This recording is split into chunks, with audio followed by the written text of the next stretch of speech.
मेरे प्यारे मित्रों, भाइयों और बहनों, आर्थिक न्याय के इस नियमित कार्यक्रम में आप सभी का हार्दिक स्वागत और अभिनंदन। हम इस बात को बार बार स्पष्ट कर रहे हैं कि हम जिस प्रकार के भयमुक्त, अभावमुक्त और हर व्यक्ति के लिए सम्मानजनक व्यवस्था का निर्माण करना चाहते हैं, वह केवल आर्थिक न्याय के द्वारा ही संभव है। आर्थिक न्याय के अलावा जितनी भी विचारधाराएं समय समय पर आती रही हैं, उन सभी का परीक्षण लगातार होता जा रहा है, लेकिन पूरे समाज में शांति, समृद्धि, एकता और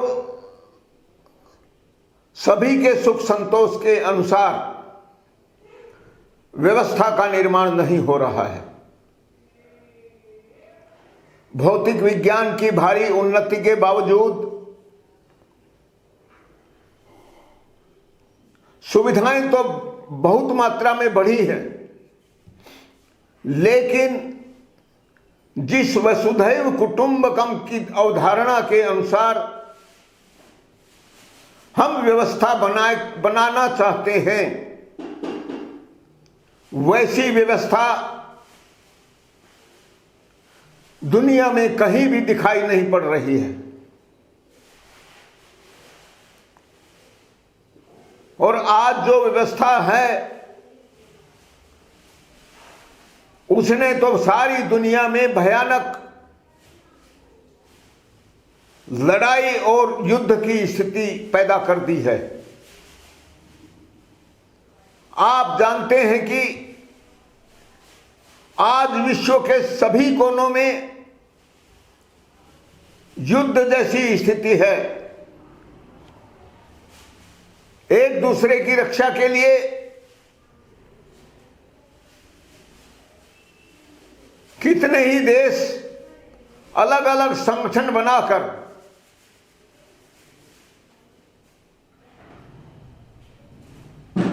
गिरोहबाजी जैसी स्थिति बना रहे हैं। और वैसी स्थिति होने के कारण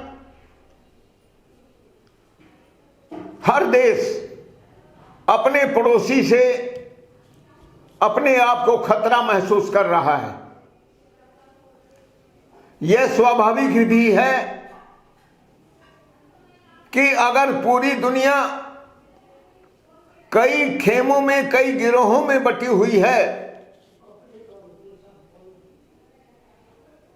तो फिर अलग गिरोह में शामिल कोई भी देश अपने पड़ोसी को देखकर भयभीत होना स्वाभाविक है,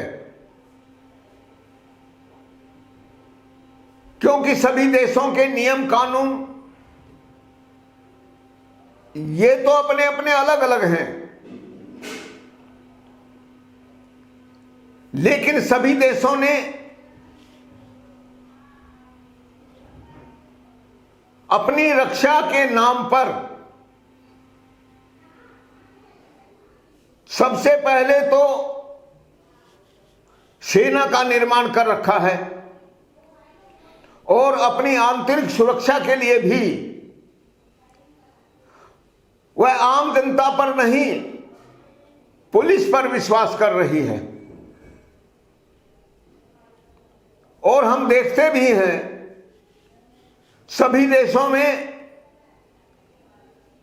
किसी भी प्रकार की अशांति, दंगा या विद्रोह होने पर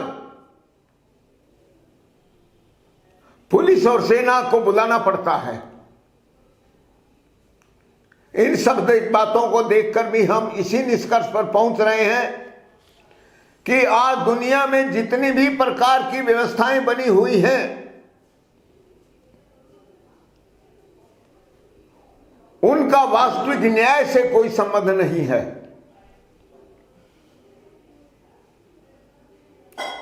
यहां तक कि वास्तविक न्याय की अवधारणा, उसकी परिभाषा, यह भी पूरी दुनिया में स्पष्ट नहीं है। मार्क्सवाद के नाम पर, समाजवाद के नाम पर, राष्ट्रवाद के नाम पर, पूंजीवाद के नाम पर, लोकतंत्र के नाम पर अलग अलग विचारधाराएं तो हैं, किंतु केवल मुट्ठी भर लोग पूरे समाज पर हावी हैं।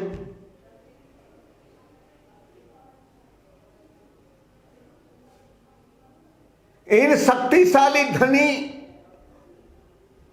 और सेना की ताकत से संबंधित लोग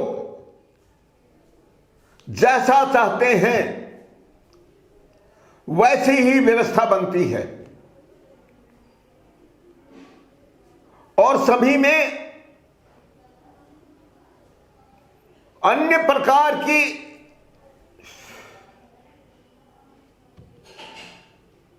गंभीर आर्थिक असमानता के साथ साथ भयानक आर्थिक असमानता भी दिखाई पड़ रही है। और भयानक आर्थिक असमानता का मतलब साफ है कि एक तरफ तो समाज में कुछ लोगों के पास सारे प्राकृतिक संसाधनों का जखीरा इकट्ठा हो रहा है, तो दूसरी ओर समाज के सामान्य लोगों के पास अपने जीवन को ठीक से चलाने के लिए भी आवश्यकताओं के अनुसार संसाधन प्राप्त नहीं हो रहे हैं। और आप यह भी जानते हैं कि यदि समाज में अधिकांश लोगों के पास अपने जीवन की आवश्यकताओं के अनुरूप भी प्राकृतिक संसाधन उपलब्ध नहीं होते, तो फिर समाज में शांति स्थापित नहीं हो सकती।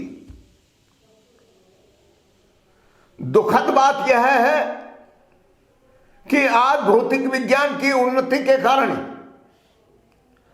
कम मेहनत में ही उपभोग की सारी चीजें उपलब्ध हैं, क्योंकि सारी वस्तुओं का निर्माण बड़ी बड़ी मशीनें कर रही हैं और उसी के कारण आवश्यकता से अधिक उत्पादन हो रहा है। यहां तक कि मनुष्य की मेहनत तो नाम मात्र की होती है, लेकिन उत्पादन भारी मात्रा में होता है। लेकिन दुर्भाग्य की बात यह है कि भारी मात्रा में कई गुना उत्पादन होने के बाद भी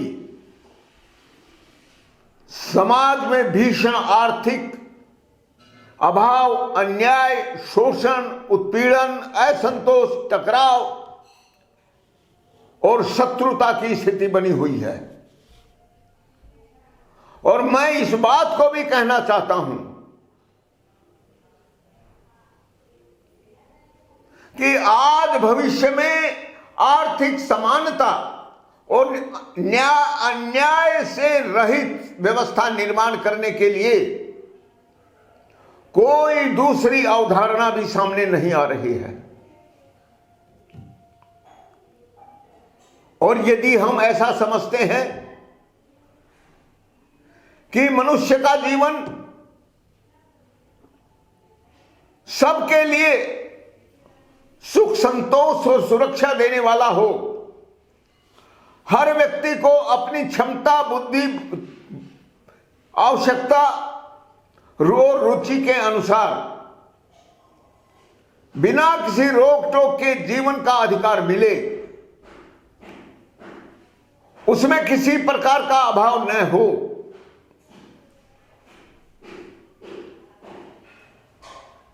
तो फिर हमें न्यायपूर्ण अर्थव्यवस्था का चिंतन करना पड़ेगा। और उसके लिए यह परम आवश्यक है न्यायपूर्ण अर्थव्यवस्था की वह अवधारणा हमारे सामने स्पष्ट हो। और जैसा कि मैं कह रहा हूं, आज व्यक्ति की आवश्यकता के अनुसार जो आवश्यकताएं हैं, जो अच्छा जीवन निर्वाह के लिए जरूरी मानी जाती हैं,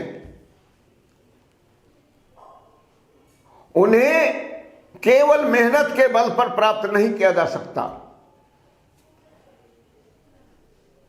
क्योंकि अब नए नए प्राकृतिक मशीनों के आने से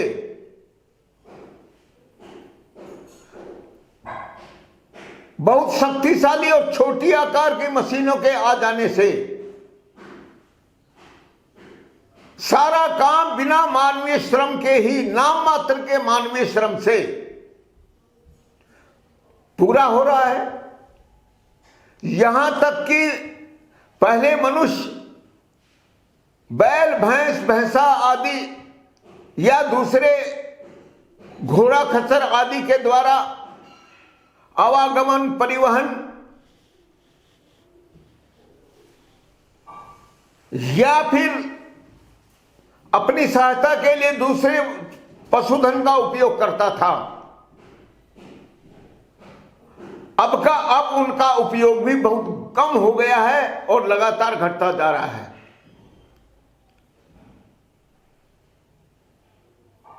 यातायात के साधन साइकिल से लेकर मोटरसाइकिल, कार, ट्रक,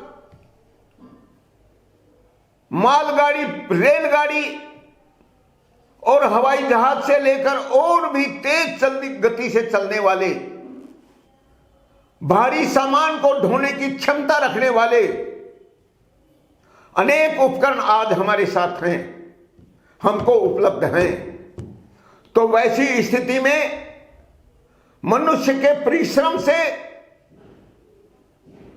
उसको यदि उतनी ही मात्रा में प्राकृतिक संसाधन उपभोग के लिए उपलब्ध होते हैं तो अनेक लोगों को उन संसाधनों से वंचित ही होना पड़ेगा।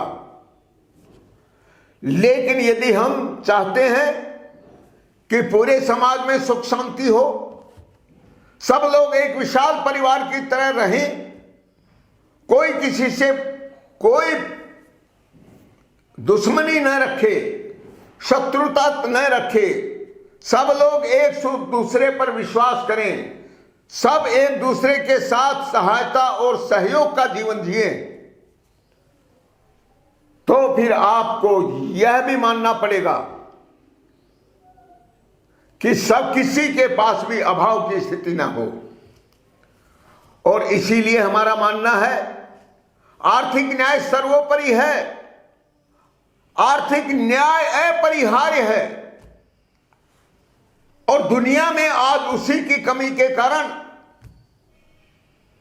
चारों ओर टकराव की स्थिति बनी है, विनाशकारी हथियारों का निर्माण हो रहा है और हर इस प्रतिद्वंदता में अपने आप को सबसे शक्तिशाली बनाना चाहता है। रूस और यूक्रेन के नाम पर अमेरिका और कितने ही यूरोप देश रूस और चीन के गठजोड़ से बनी हुई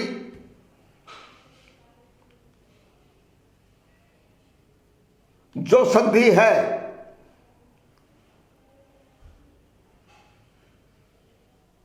उनके आधार पर एक दूसरे के साथ शत्रुता कर रहे हैं।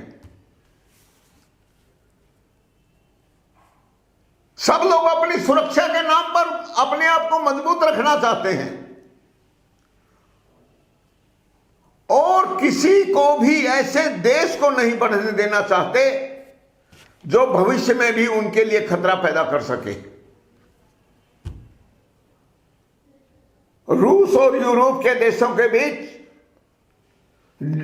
नाटो संधि में कौन शामिल हो और कौन शामिल न हो,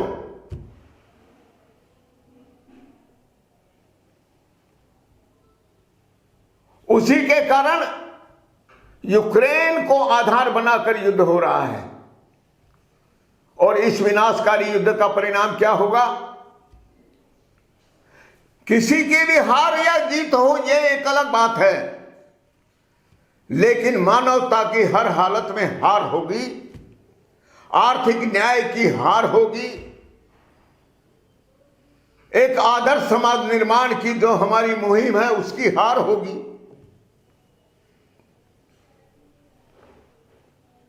तो फिर यह मानवता की ही पराजय हुई कि नहीं? साम्यवाद अच्छा है कि बुरा? पूंजीवाद अच्छा है कि बुरा? राष्ट्रवाद और समाजवाद के नाम पर समाज बटा हुआ है। यह अच्छा है, यह बुरा, इसका निर्णय आप खुद करिए। मैं बार बार इस बात का निवेदन कर रहा हूं और यह बताने की कोशिश कर रहा हूं कि यह सभी अवधारणाएं, यह सब विचारधाराएं आर्थिक न्याय की कसौटी पर खरी नहीं उतरती। ये या तो व्यक्तिवाद को स्थान ही नहीं देती या व्यक्तिवाद को पूरा उदंडता तक का अधिकार देती है। लेकिन मेरा कहना यह है, इन दोनों के बीच का रास्ता जिसमें हर व्यक्ति को न्यूनतम संपत्ति का अधिकार भी हो और किसी को भी सीमाहीन संपत्ति अधिकार न हो, वह न्याय का मार्ग ही समाज के लिए सुख शांति पैदा कर सकता है। और इसी अवधारणा के आधार पर हम बार बार इस बात को समझाने का प्रयास कर रहे हैं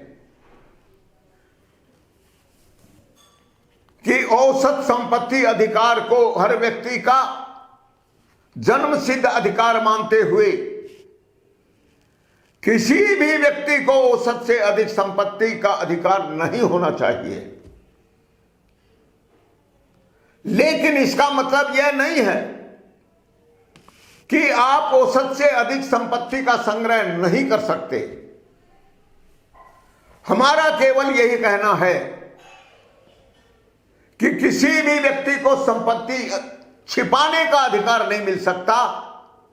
और यदि जिसके पास, फिर चाहे वह किसी भी क्षेत्र, किसी भी भाषा, किसी भी जाति, किसी भी धर्म का संप्रदाय का अनुयायी क्यों न हो, सबको औसत संपत्ति अधिकार उसका जन्म सिद्ध अधिकार माना जाए और औसत से अधिक संपत्ति रखने वाले व्यक्ति की औसत से अधिक संपत्ति पर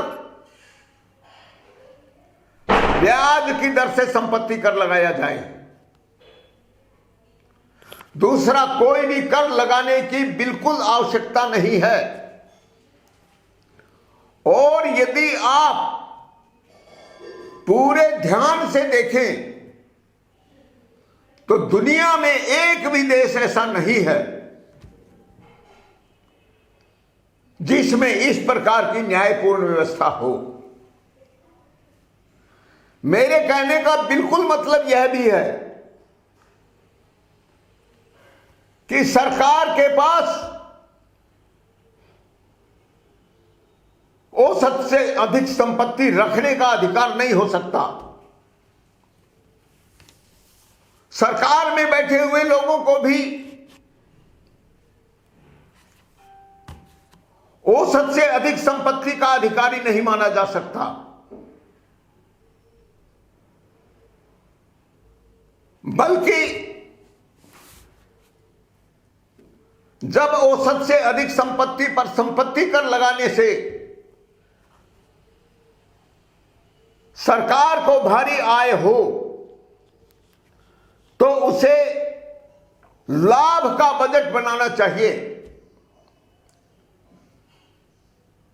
और सारी आवश्यकताओं की पूर्ति होने पर, बजट की सारी आवश्यकताओं की पूर्ति होने पर शेष जो शुद्ध लाभ बचे उसका वितरण पूरे समाज में बिना किसी भेदभाव के निरंतर होते रहना चाहिए। सरकार केवल आपातकालीन खर्च के लिए, दुर्भिक्ष के लिए, बाढ़ के लिए, युद्ध या महामारी की स्थिति के लिए आपातकालीन स्थिति के लिए धन रख सकती है, लेकिन अच्छा तो यह होगा कि ऐसी स्थिति के पैदा होने पर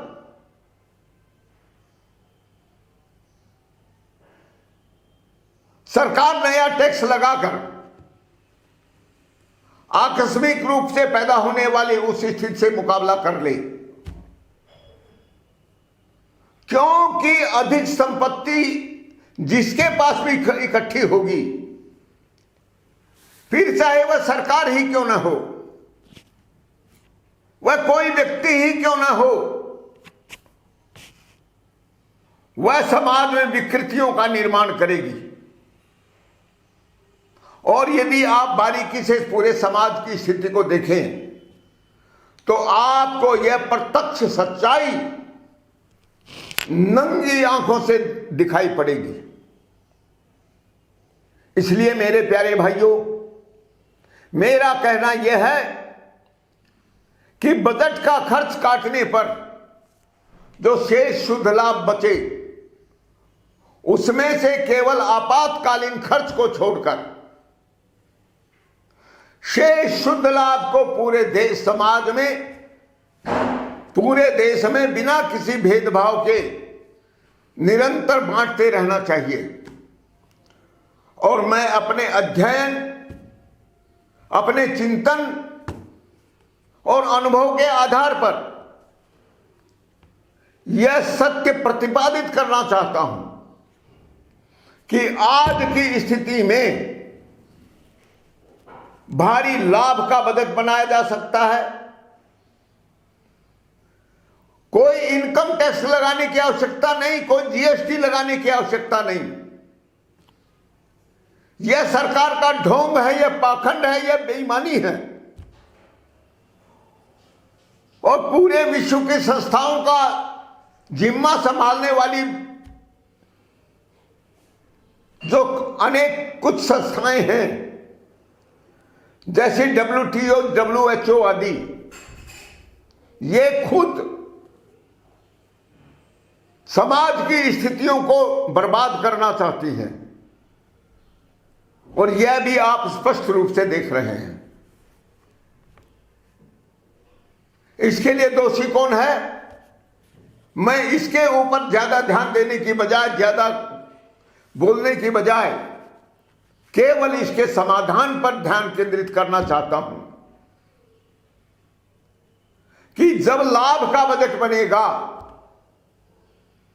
तो कितना लाभ का बजट बनेगा और प्रत्येक व्यक्ति को लाभांश के रूप में क्या मिलेगा, यह जरूर मैं आपको बताना चाहता हूं। मैं कह रहा हूं कि वह 10,000 से लेकर 15,000 रुपए प्रति माह प्रति व्यक्ति, प्रत्येक व्यक्ति को बिना किसी भेदभाव के जन्म से मृत्यु तक निरंतर अभी दिया जा सकता है। भविष्य में यह लाभ की राशि बढ़ सकती है, क्योंकि ज्ञान लगातार बढ़ रहा है और इसीलिए उससे मिलने वाला लाभ भी बढ़ रहा है। एक व्यक्ति के पास इकट्ठा होने वाला लाभ अब उसकी मेहनत के आधार पर नहीं, उसकी पूंजी के आधार पर समाज में जा रहा है और पूंजी के ऊपर कोई सीमा का निर्धारण न होने के कारण पूंजीपति उसका ज्यादा लाभ ले रहे हैं। और पूंजीविहीन लोग उससे वंचित हो रहे हैं। इसीलिए समाज में आर्थिक असमानता लगातार बढ़ रही है। और ये बड़े बड़े इकोनॉमिस्ट, बड़े बड़े अर्थशास्त्री न तो उस समस्या का समाधान कारण बता पा रहे हैं और न ही इसके समाधान के बारे में एक शब्द बोल पा रहे हैं। इसलिए आपको यह बात समझनी पड़ेगी और वोट का जो अधिकार आपको मिला हुआ है, इसके लिए इसी को आपको सोच समझकर उपयोग करना पड़ेगा। और सारे निष्कर्ष के आधार पर मैं कहता हूं, मैं बताना चाहता हूं कि आप केवल उन लोगों को वोट दीजिए, उन लोगों को सत्ता में बैठाइए जो प्रत्येक व्यक्ति को बिना किसी भेदभाव के कम से कम 10,000 रुपए प्रति माह प्रति व्यक्ति जन्म से मृत्यु तक देने को तैयार हों। पैसा कहां से आएगा इसके बारे में मैंने बिल्कुल बोल दिया है, लेकिन फिर भी आपको समझना जटिल लगे तो मैं आपसे निवेदन करूंगा कि आप यह लाभ जो कम से कम 10,000 रुपए प्रति माह प्रति व्यक्ति न हो, उसको वोट देने की गलती न करें। आज मैं देख रहा हूं, मेरे देखते देखते जो परिवर्तन आ रहा है वह भी हमारी बात को साफ और सही सिद्ध करता है। आज सारी पार्टियां अपना शासन आने पर अनेक प्रकार की छूटों की घोषणा करती हैं। बिजली फ्री, पानी फ्री, यातायात फ्री, यह सब तो केजरीवाल करा पहले ही किया, लेकिन उसके पास कोई अर्थनीति नहीं है। भाजपा के पास, कांग्रेस के पास, समाजवादी पार्टी के पास या और जितनी पार्टियां हैं, ओवैसी की पार्टी के पास या मायावती की पार्टी के पास न्यायपूर्ण अर्थनीति नहीं है। और जब तक देश का हर नागरिक इस बात को नहीं समझेगा, उसकी गरीबी खत्म नहीं हो सकती, उसका शोषण बंद नहीं हो सकता, उसे अभाव, अन्याय और शोषण का शिकार होने से कोई नहीं बचा सकता। कानून व्यवस्था की स्थिति को कोई ठीक नहीं कर सकता।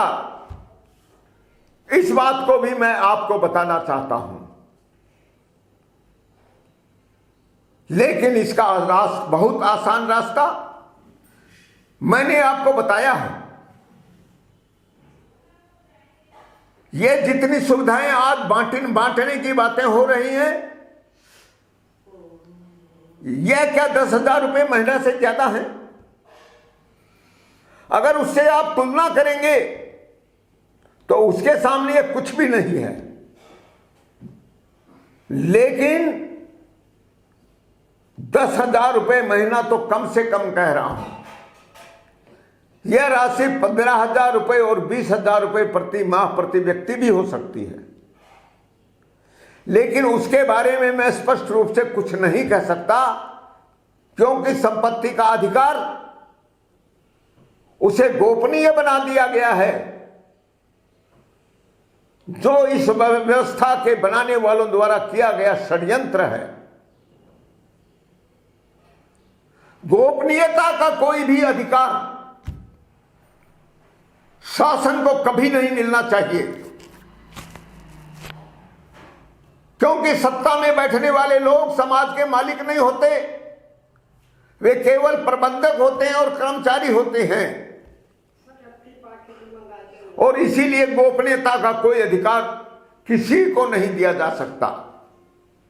और आप भी इस बात को समझ सकते हैं कि परस्पर विश्वास बनाए रखने के लिए पारदर्शिता सबसे जरूरी है। और जहां पारदर्शिता नहीं होगी, गोपनीयता होगी, वहां षड्यंत्र, बेईमानी, भ्रष्टाचार और एक दूसरे को धोखा देने की प्रवृत्ति, उसको पनपने और बढ़ने से कोई रोक नहीं सकता। इसलिए प्यारे बंधुओं, मैंने आपके सामने संक्षेप में सारी स्थिति रखने की चेष्टा की है।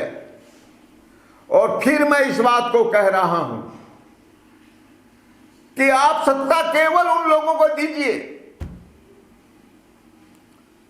जो केवल अमीरों की संपत्ति पर संपत्ति कर लगाएं, उसके वास्तविक बाजार मूल्य के आधार पर लगाएं। इसके अलावा कोई भी कर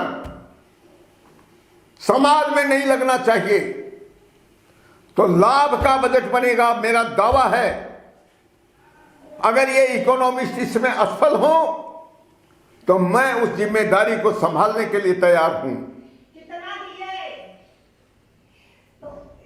और वैसी स्थिति में जब शुद्ध लाभ का बंटवारा सब लोगों को होगा तो फिर 10,000 रुपये, 15,000 रुपये प्रति व्यक्ति को अवश्य बिना किसी परेशानी के मिलेगा। उसे मांगना नहीं होगा और अपमान का जीवन भी नहीं जीना पड़ेगा। इसलिए आप अपना वोट केवल उन लोगों को दें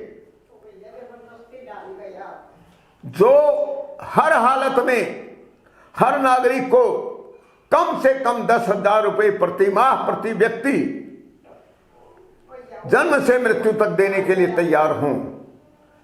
दूसरी कोई भी बात उसमें नहीं आनी चाहिए। जाति, संप्रदाय, ऊंच नीच, अगड़ा पिछड़ा के नाम पर, किसान और व्यापारी के नाम पर, कृषि मजदूरों और खेतीहरों के नाम पर अलग से कोई भेदभाव समाज में खड़ा नहीं होना चाहिए। क्योंकि आप कौन सा व्यवसाय करें यह आपकी इच्छा है। आप सरकारी पद पर हो या न हो, आप शासक हो या शासक न हो, इससे कोई फर्क नहीं पड़ता। और असली लोकतंत्र वही है जिसमें शासक और शासित के बीच किसी प्रकार का कोई भेदभाव दिखाई न पड़े। जले जाओ रे दूध डाल दिया, वो उसमें फट इतना भर गया ठंडा, तो इसमें डालूंगा उसको। इसलिए मेरा निवेदन है कि आप दूसरे किसी भी बहकावे में न आए और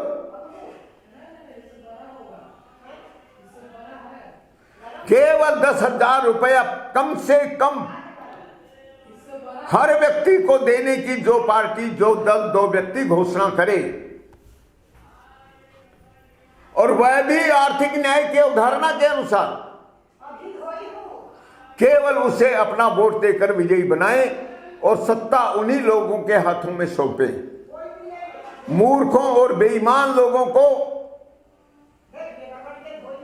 सत्ता सौंपकर आप अपने भविष्य को अंधकार में मत डालें और सबके जीवन को सुख सुविधा संपन्न बनाते हुए, सब लोगों को भय मुक्त और अभाव मुक्त जीवन देते हुए व्यापक बड़े परिवार में एक सबके बीच जैसा सद्भाव होता है, वही सद्भाव की स्थिति पूरे समाज में दिखाई पड़े, यही हमारा अंतिम उद्देश्य होना चाहिए। यही व्यवस्था का असली उद्देश्य है। किसी प्रकार से टकराव, दुराव, छिपाव और षड्यंत्र रचना यह व्यवस्था का उद्देश्य नहीं हो सकता। यह लोकतंत्र का आधार भी नहीं हो सकता और असली लोकतंत्र इसे माना भी नहीं जा सकता। इसलिए आप शब्दों के बहकावे में आने की बजाय समाज में वास्तविक लोकतंत्र हर व्यक्ति के जीवन को सुखी बनाने का आधार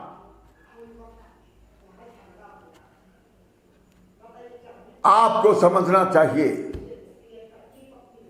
और उसे ही स्थापित करने के लिए आप अपनी अपनी क्षमताओं का उपयोग करते हैं, अपने सारे अधिकारों का उपयोग करते हैं, आप अपने विवेक का उपयोग करते हैं और उसी प्रकार के समाज के प्रति वास्तविक प्रेम, सद्भाव और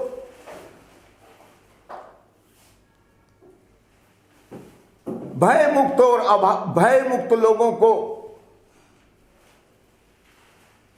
विवेकशील लोगों को सत्ता सौंपते हैं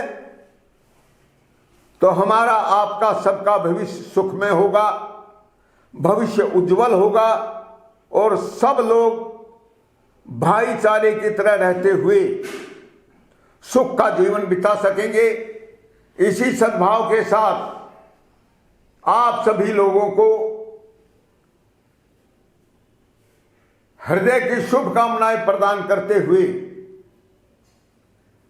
आर्थिक न्याय को समझने के लिए आप निरंतर प्रयास करें और जो भी सवाल उत्पन्न होता है उसे समाज में आपस में एक दूसरे के साथ शेयर करें, संवाद करें और संवाद से भी यदि हल न निकले तो हम सब लोग और बड़े विशाल आकार में, प्रकार में बात को आगे बढ़ाएं जिसमें समाज के चिंतनशील लोग अपनी पूरी सामर्थ्य और बुद्धि के अनुसार समाज का मार्गदर्शन करते रहें तो फिर हमारा उज्जवल भविष्य अवश्य होगा। यह इसकी पूरी गारंटी होगी और उज्जवल भविष्य के निर्माण का इससे अच्छा कोई मार्ग नहीं है, ऐसा समझता हूं। और आप सभी लोगों को हार्दिक शुभकामनाएं देते हुए मैं आज की अपनी यह वार्ता समाप्त करता हूं। जय हिंद, जय भारत, मानवता की जय हो, विश्व का कल्याण हो, जय जगत, नमस्कार।